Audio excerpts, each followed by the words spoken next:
Дорогие близнецы, на вас могут свалиться все дела, и вам придется повысить темп работы. Окружающие вас люди также могут оказаться в суматохе. На повестку дня могут встать важные переговоры и контракты. Ваше стремление к сотрудничеству пойдет на пользу всем. 6 мая, вторник, день Марса. Луна, продвигающаяся по знаку Льва, придаст дню живые, творческие и социально активные энергии. В утренние часы трин Луны и Венеры повысит нашу эмоциональную и творческую энергию и может положительно отразиться на наших любовных отношениях. Возможно достижение хороших результатов от дел, связанных с красотой, эстетикой, макияжем, косметикой, прическами и прочих.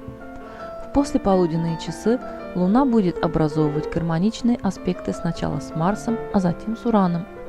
По причине возросшей энергии и мотивации мы можем предпринять важные шаги как в деловой, так и в личной жизни.